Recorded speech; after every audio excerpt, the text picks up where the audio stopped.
Welcome to my YouTube channel world literature. आज जो topic discuss करने वाले हैं वो है the tiger's daughter by Bharati Mukherjee. Bharati Mukherjee का ये नावल है जिसको आज हम डिस्कस करने वाले हैं। फर्स्ट ऑफ ऑल अपनी राइटर को डिस्कस करेंगे, देन नावल का इंट्रोडक्शन देखेंगे, इसकी प्लॉट समरी को डिस्कस करेंगे एंड हम थीम्स को भी डिस्कस करेंगे। तो अपना लेक्चर जो है वो हम स्टार्ट करते हैं। मुखर्जी की बर्थ को फर्स्ट ऑफ ऑल हम डिस्कस कर लेते हैं। इनकी बर्थ हुई थी जुलाई 27, 1940 में एंड इनकी डेथ हुई थी जनवरी 28, 2017 में। इंडियन अमेरिकन कनेडियन राइटर थी एंड ये प्रोफेसर अमेरिटा थी इंग्लिश डिपार्टमेंट में कैलिफोर्निया यूनिवर्सिटी में। इनको प्रोफेसर अमेरिटा इसलिए कहा जाता है कि अमेरिका जो वर्ड है ये किसी को भी टाइटल दिया जाता है जो कि रिटायर्ड पर्सन होता है। फर्दर जो है वो नॉवल का इंट्रोडक्शन डिस्कस करते हैं। द टाइगर्स डॉटर ये Indian American author Bharati Mukherjee का फर्स्ट नॉवल है एंड इसको इन्होंने 1971 में लिखा था। द टाइगर्स डॉटर ये जो नॉवल है ये एक इमिग्रेंट नॉवल है। अब इमिग्रेंट नॉवल किसको कहते हैं? ये कोई भी ऐसा प्रोज फिक्शन होता है जिसमें जो है वो हमारा प्रोटैगनिस्ट है वो अपने होमलैंड को छोड़ देता है और किसी दूसरे कंट्री में माइग्रेट करके चला जाता है, वहाँ पे जाकर जो है वो सेटल हो जाता है और अपना जो नेटिव कंट्री है जो उसका होमलैंड है उसको हमेशा के लिए छोड़ देता है। अब वो छोड़ के किस लिए जाता है? अपना करियर बनाने के लिए, अपना फ्यूचर ब्राइट करने के लिए, या फिर फर्दर स्टडीज़ के लिए, हायर एजुकेशन के लिए, या फिर किसी अच्छी जॉब के लिए। कोई भी रीज़न हो सकता है अपने कंट्री को छोड़ने का। तो वो जब अपने कंट्री को छोड़कर किसी दूसरी कंट्री में जाता है तो वहाँ पर जाकर जो है वो उसे बहुत सारी प्रॉब्लम्स को भी फेस करना पड़ता है। अब उन प्रॉब्लम्स में सबसे पहली प्रॉब्लम तो रेसिज्म होता है, सेकंड प्रॉब्लम एलिनेशन होता है, थर्ड प्रॉब्लम क्या है? डिस्प्लेसमेंट है। तो वो चीज़ें भी जो है ना वो फेस करते हैं। तो ऐसे नॉवेल्स को हम जो है वो इमिग्रेंट नॉवल कहते हैं। एंड आज का जो नॉवल हम डिस्कस कर रहे हैं द टाइगर्स डॉटर, ये भी एक इमिग्रेंट नॉवल है जिसमें हमारी जो प्रोटैगनिस्ट हैं वो अपने होमलैंड को छोड़ देती हैं स्टडीज़ के लिए एंड देन जब वो वापस आती हैं अपने होमलैंड में तो उन्हें अपना होमलैंड जो है वो अब होमलैंड लगता नहीं है, उनको वो फॉरेन कंट्री लगना शुरू हो जाता है। क्योंकि वो जब वेस्टर्न कल्चर में जाती हैं तो वो उसमें जो है वो इंडल्ज हो जाती हैं, उसमें बहुत ज़्यादा इन्वॉल्व हो जाती हैं एंड जो वेस्टर्न कल्चर है वो उन्हें अपना कल्चर नेटिव कल्चर लगना शुरू हो जाता है।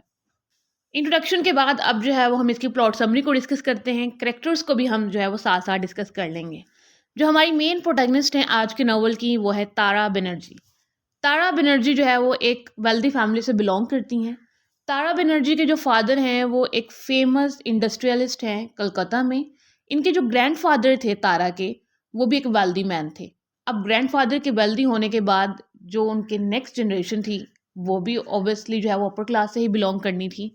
तो तारा के जो फादर हैं वो वेल्दी मैन थे, इंडस्ट्रियलिस्ट थे और उनको जो है वो टाइगर मैन भी कहा जाता था।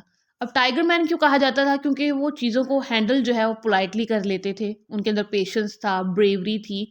तो इन सब चीज़ों की वजह से उनको टाइगर का टाइटल भी दिया जाता है। इसीलिए तारा को जो है वो द टाइगर्स डॉटर कहा जाता है क्योंकि इनके फादर को जो है वो टाइगर का टाइटल मिला हुआ है। सो टाइगर यहाँ पे कोई एनिमल कैरेक्टर नहीं है, जिस क्वालिटीज़ की बेस पे कि ह्यूमन बीइंग को जो है वो टाइटल दिया गया है और वो टाइटल जो है वो तारा के फादर के पास है।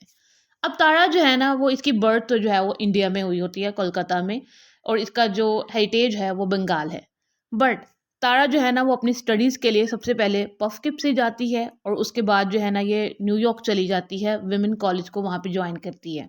तारा के बारे में अगर हम और इन्फॉर्मेशन की भी बात करें, तारा एक ब्राह्मण फैमिली से बिलोंग करती है। इसकी जो मदर है वो एक इंडियन हाउसवाइफ हैं जो कि कल्चर्स को बहुत ज़्यादा मानती हैं या फिर रिचुअल्स को फॉलो करती हैं, या फिर जो है वो उनका जो हिंदू कल्चर है, उनके जो गॉड्स हैं वो उनको प्रे करती हैं। बहुत ज़्यादा जो है ना वो रिचुअलिस्टिक वुमन है। लेकिन तारा जो है वो उनके बिल्कुल ऑपोजिट होती हैं क्योंकि जब फॉरेन कल्चर एक इंसान में आ जाता है, उसकी जो करैक्टरिस्टिक्स हैं वो आ जाती हैं तो आप जो है वो अपने कल्चर से दूर हो जाते हो। तो तारा भी जो है ना वो अपने कल्चर से दूर हो जाती है। इसका जो कल्चर है वो हाइब्रिड हो जाता है क्योंकि ये वेस्टर्न कल्चर में भी रहती है और इसके अंदर जो है वो इंडियन कल्चर भी होता है। तारा ग्रेजुएशन के बाद जो है वो न्यूयॉर्क चली जाती है इंग्लिश में डॉक्टरेट करने के लिए। अब वहाँ पे इसकी एक मीटिंग होती है एक पर्सन डेविड कार्टराइट से। कार्टराइट से जब इसकी मीटिंग होती है तो ये एक दूसरे से जो है ना वो लव करना शुरू कर देते हैं, एक दूसरे में इंटरेस्टेड होते हैं। तो ये दोनों जो है वो शादी कर लेते हैं। ये अपनी फैमिली को जो है ना वो शादी के बाद इन्फॉर्म करती है कि मैंने जो है वो डेविड से शादी कर ली है, जो कि एक अमेरिकन राइटर है। तारा जब स्टार्ट में न्यूयॉर्क गई थी तो वहाँ पर इसको एलिनेशन फ़ील होती थी, लोनलीनेस फ़ील होती थी क्योंकि इसके पास एक इसका इंडियन कल्चर था, इंडियन रिचुअल्स थी, लेकिन जब ये न्यूयॉर्क जाती है तो वहाँ पे वेस्टर्न ट्रेडिशंस थी, वेस्टर्न इन्वायरमेंट था, तो वहाँ पे जो है ये एडजस्ट नहीं कर पा रही थी। वैसे भी एक लैंग्वेज बैरियर भी था, और सेकेंडली वहाँ के लोग जो है वो डिफरेंट थे इंडियंस से। बट ग्रेजुअली जिस तारा जो है ना वो लर्न कर लेती है सोसाइटी की नॉर्म्स को, यहाँ पे सर्वाइव कैसे करना है, और यहाँ पे जो है ना वो काफ़ी अब स्टेबल हो चुकी थी और इस कल्चर को भी जो है वो समझ चुकी थी। बट अब उसने ना 7 ईयर्स बाद डिसाइड किया कि मैं जो है ना वो अपने होमलैंड वापस जाती हूँ, मैं अपनी फैमिली के पास जाती हूँ। मैंने जो है ना वो बहुत टाइम से जो है एक अपनी फैमिली को छोड़ा हुआ है, अपने होमलैंड को छोड़ा हुआ है, और अब तारा को जो है वो उसकी चाइल्डहुड मेमोरीज़ भी हॉन्ट करना शुरू हो गई थी, वो उनको याद करती थी। अक्सर बैठे-बैठे अपनी मेमोरीज़ को रिकॉल किया करती थी और काफ़ी नॉस्टैल्जिक हो चुकी थी। तो वो अपने होमलैंड को काफ़ी मिस कर रही थी। तो इसलिए वो अब वापस आना चाह रही थी। अब ये वापस कोलकाता जब आती है तो यहाँ पे हर चीज़ डिफरेंट हो चुकी होती है। इवन के तारा का जो माइंडसेट है वो भी डिफरेंट हो चुका होता है। वो जब इंडिया में आती है तो वो क्या देखती है? उसे सबसे पहले तो जो रेलवे स्टेशंस हैं वो बिल्कुल अच्छे नहीं लगते हैं। उसे हॉस्पिटल्स की कंडीशन नहीं अच्छी लगती है, एंड इवन के वो रेलवे स्टेशंस को बिल्कुल जो है ना वो लाइक नहीं करती है। उसको इंडिया की जो स्ट्रीट्स हैं वो पसंद नहीं आती हैं, और वो हर चीज़ जो है ना वो अमेरिकनाइज्ड विजन से देख रही थी, क्योंकि वो वहाँ पे रहते-रहते जो है वो खुद अब अमेरिकन वुमन बन चुकी थी, अमेरिकन लेडी बन चुकी थी, और उसे इंडिया का कल्चर, यहाँ की स्ट्रीट्स, यहाँ की ट्रेडिशंस बिल्कुल भी जो है वो पसंद नहीं आ रही थी। और ये चेंज तारा खुद के अंदर जो है वो फ़ील कर रही थी। एंड इवन कि तारा की मदर जब जो है ना वो अपनी रिलीजियस रिचुअल्स को फुलफ़िल करती हैं, जब वो पूजा करती हैं, जो कि एक हिंदी वर्ड है, जब वो ये ट्रेडिशन फुलफ़िल करती है तो तारा को याद आता है कि मुझे तो जो है ना ये चीज़ें भूल चुकी हैं। इवन कि मैं जो है वहाँ पे न्यूयॉर्क में रहते हुए इन चीज़ों की प्रैक्टिस कर रही थी, लेकिन जो स्टेप बाय स्टेप जो प्रोसीजर है वो मैं भूल चुकी हूँ। एंड तारा की जो मदर है वो बहुत डिसअपॉइंटेड होती हैं तारा के अंदर ये चेंज देख कर के तारा तारा जो है वो कंप्लीटली वेस्टर्न कल्चर अडॉप्ट कर चुकी है।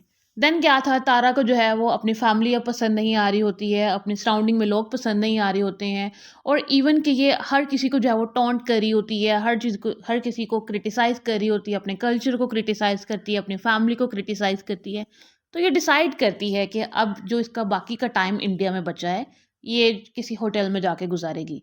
तो ये कॉन्वेंट होटल में जो है ना वो चली जाती है। अब जब तारा कॉन्वेंट होटल में पहुँचती है तो वहाँ पे ऑटोमोबाइल प्रोटेस्ट में जो है ना ये फँस जाती है। अब क्या था कि जो प्रोटेस्ट था वो बहुत मर्सीलेस था, प्रोटेस्ट जो है वो बहुत हार्श था। तो तारा जो है ना वो खुद को प्रोटेक्ट करने की कोशिश करती है, और वो बहुत फ्रस्ट्रेटेड हो जाती है कि ये क्या हो रहा है, क्योंकि अमेरिका में ऐसा कुछ नहीं होता है, वेस्टर्न कल्चर में कोई ऐसे प्रोटेस्ट जो है वो नहीं होते हैं। बट इंडिया के जो प्रोटेस्ट हैं वो डिफरेंट हैं, यहाँ के जो इश्यूज़ हैं वो डिफरेंट हैं। और तारा को लग रहा होता है कि शायद मेरा ही फ़ॉल्ट है यहाँ आना, या फिर मैं ही प्रॉब्लम हूँ जिसकी वजह से ये प्रोटेस्ट जो है वो हो रहा है। और उसके बाद उसको रियलाइज़ होता है कि वो अपना होम जो है वो न्यूयॉर्क में बनाएगी या फिर कोलकाता में बनाएगी। अपने हस्बैंड को मिस करती है, डेविड को मिस करती है, कि मुझे जो है वो अब अपने हस्बैंड के पास वापस चला जाना चाहिए, क्योंकि अब ये मेरा होमलैंड नहीं रहा है। एक टाइम था जब इंडिया जो है वो मेरा होमलैंड था, मेरा नेटिव कंट्री था, ये मेरा कल्चर था, मेरी ट्रेडिशन थी, बट अब ऐसा कुछ नहीं है। वेस्टर्न कल्चर को जो मैं अडॉप्ट कर चुकी हूँ, और मैं उसी के साथ जो है ना वो कंफर्टेबल रहती हूँ। एंड नॉवल के एंड पे तारा जो है वो अपने हस्बैंड डेविड के पास न्यूयॉर्क वापस चली जाती है। एंड नॉवल इस चीज़ के साथ एंड होता है कि तारा जो है वो इंडिया में रहते हुए अपने हस्बैंड को मिस कर रही थी, या फिर वो इंडिया के इन्वायरमेंट से जो है वो फ्राइटेंड थी, या फिर वो जस्ट खुद को प्रोटेक्ट करनी चाह रही थी, अपने डिज़ायर्स को प्रोटेक्ट करना चाह रही थी, इसीलिए वो न्यूयॉर्क वापस चली गई। इस नॉवल में जो थीम डिस्कस किए गए हैं उसमें फर्स्ट थीम है डिस्प्लेसमेंट का, कि जब आप एक कंट्री को छोड़कर जाते हैं, चाहे आपको किसी वॉर की वजह से ना छोड़ना पड़े, बट जस्ट आप अपने फ्यूचर के लिए छोड़कर जाएं या फिर स्टडीज़ के लिए छोड़कर जाएं, तो आपको डिस्प्लेसमेंट होती है, क्योंकि आप एक प्रॉपर कल्चर में रह रहे होते हैं, आपका एक हेरिटेज होता है, आपकी ट्रेडिशंस होती हैं, आपका रिलीजन होता है जिसको आप फॉलो कर रहे होते हैं एक इंडिपेंडेंट कंट्री में रहते हुए। लेकिन जब आप किसी दूसरे कंट्री में जाते हो तो वहाँ पे एडजस्ट करना थोड़ा डिफिकल्ट होता है। फर्स्ट थिंग तो ये होती है कि वहाँ पे लैंग्वेज बैरियर आ जाता है, सेकंड होता है रिलीजियस बैरियर आ जाता है। वहाँ के लोग जो है वो किसी और रिलीजन को फॉलो करते हैं, आप किसी और रिलीजन को फॉलो करते हैं। एंड जो थर्ड चीज़ होती है कि वहाँ पे लोग जो है वो आपसे वैसे कनेक्ट नहीं कर पाते हैं जैसे कि आप अपने होमलैंड में कर रहे होते हैं, अपनी फैमिली से, अपने नेबर्स से, अपने फ्रेंड्स से। तो वहाँ पे जो है ना चीज़ें जो है वो डिफरेंट हो जाती हैं। एंड सेकंड थीम जो है वो एलिनेशन का इस नॉवल में डिस्कस किया गया है। जब डिस्प्लेसमेंट होती है तो उसके रिजल्ट में एलिनेशन ज़रूर होती है, क्योंकि जब आप लोनलीनेस फ़ील करते हो तो आप एलिनेटेड फ़ील करते हो। आपको लगता है कि आप किसी फ़ॉरेन कंट्री में आ चुके हो, फ़ॉरेन प्लेस पे आ चुके हो, जहाँ पे कोई भी आपका अपना नहीं है, आपके स्ट्रीट्स नहीं है, आपका कंट्री नहीं है, आपका होमलैंड नहीं है, फैमिली नहीं है एंड इवन कि आपके एक पर्सनल प्लेस, प्राइवेट प्लेस, आपका होम नहीं है यहाँ पे। तो आप एलिनेटेड फ़ील करते हो। हमारे नॉवल की जो प्रोटैगनिस्ट थी उसके साथ भी कुछ ऐसा ही हुआ। वो अपनी स्टडीज़ के लिए न्यूयॉर्क गईं, तो वहाँ पे जाके जो है वो डिस्प्लेस हुईं। मीन्स कि उन्होंने अपना नेटिव कंट्री छोड़ा और एक फ़ॉरेन कंट्री में जाकर रहना स्टार्ट कर दिया। अब जब ये वहाँ पे रह रही थी, तो इनको जो है वो एलिनेशन फ़ील हुई, काफ़ी इन्होंने एलिनेटेड फ़ील किया और उसके बाद डेविड से जो है वो शादी कर ली और इनकी जो एलिनेशन है वो दूर होगी। एंड ग्रेजुअली इन्होंने उस कल्चर को अडॉप्ट कर लिया, वेस्टर्न कल्चर को अडॉप्ट कर लिया और उसे जो है वो अपना नेटिव कल्चर मानना शुरू कर दिया। एंड तारा का जो नेटिव कल्चर था मीन्स कि जो इंडियन कल्चर था, जो बंगाली कल्चर था, वो उसे भूल गई। अब वो जो है वो करप्टेड हो चुका है उसके लिए कल्चर। आज के लेक्चर में बस इतना ही। आई होप कि यहाँ तक ये जो नॉवल है वो आपको समझ आया होगा। वीडियो को लाइक और शेयर और चैनल को ज़रूर सब्सक्राइब कीजिएगा। Thanks for watching my channel.